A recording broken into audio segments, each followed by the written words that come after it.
In this American English pronunciation video, you'll come with me to the Union Square Farmers Market.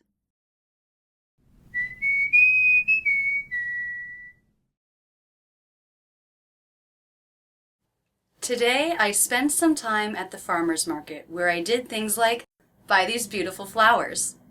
The words farmer and market both have the ah as in father vowel followed by the R consonant.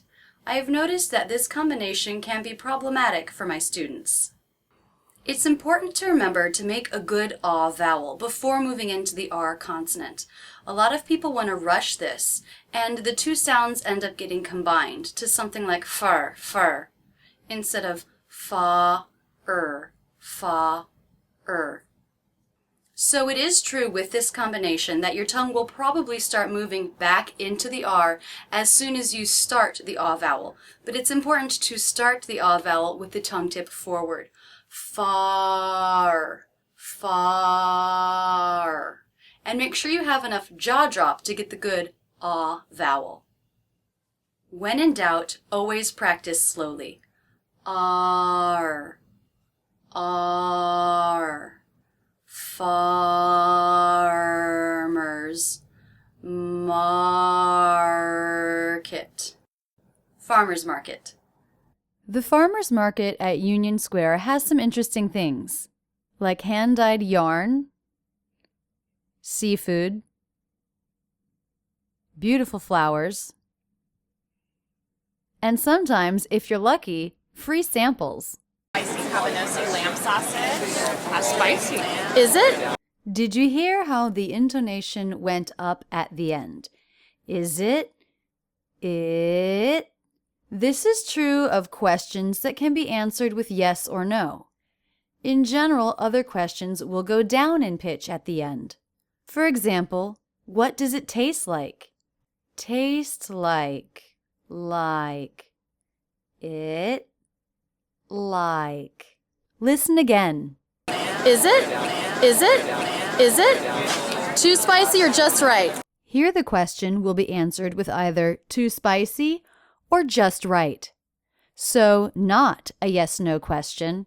Therefore, the sentence goes down in pitch at the end. Just right. Right. Listen again. Too spicy or just right? Or just right? Or just right? Perfect.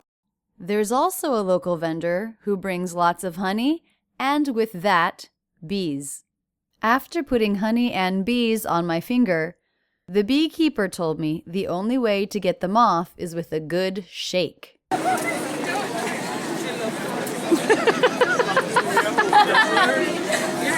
The farmer's market also has lots of great baked goods, like these cider donuts. Apple cider donuts. Oh, yum. Can I have some? Can I have some? Again, a yes-no question, so the pitch went up at the end. Some. Also, did you notice how I reduced the word can to can? We do this when it is a helping verb in a sentence, that is, not the main verb. Can I have some? Listen again. Can I have some? Can I have some? Can I have some? Yeah. Oh, wow, it's soft.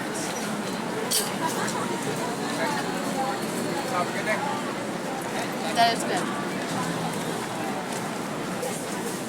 Now hold up your apple. This is my Honeycrisp apple.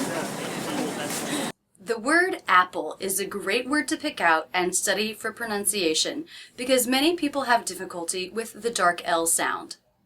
It's quite common to hear non-native speakers substitute the O diphthong for the dark L. So we end up getting a sound like apo instead of apple. Apple. So what's the difference? When we substitute an O diphthong, you can see that the lips will round. Apo. This means that the sound is being formed here at the front of the mouth. But for the dark L, apple, ol. The sound vibrates here in the back of the mouth and even in the throat. Ol. O. So how do you make the dark L? Ol. ol. To make this, the tongue shifts back a little bit in the back. So the tension is in the back of the mouth, back of the tongue. Ol, ol, ol. That's what brings the vibration here. Ol, ol. Apple. Ol, ol. Rather than apo, o, o. Apple, apple. There are lots of words that end with this dark L in an unstressed syllable, like bottle, incredible. So it's really worth getting the sound right. Ol, ol. Grape. The A diphthong is another sound that my students sometimes have problems with. A. We have to hear two distinctly different vowel sounds. So for the first sound, the jaw has to drop quite a bit, and that's the part that my students generally miss. A. For the second half of the diphthong, the tongue tip still stays down here behind the bottom front teeth, but the front part of the tongue stretches up towards the roof of the mouth. That's what brings the jaw up. A. Grape. So if you ever find yourself in the New York area, I do recommend hitting up the Farmers Market in Union Square. That's it, and thanks so much for using Rachel's English. Don't stop there. Have fun with my real-life English videos, or get more comfortable with the IPA in this playlist. Learn about the online courses I offer, or check out my latest video.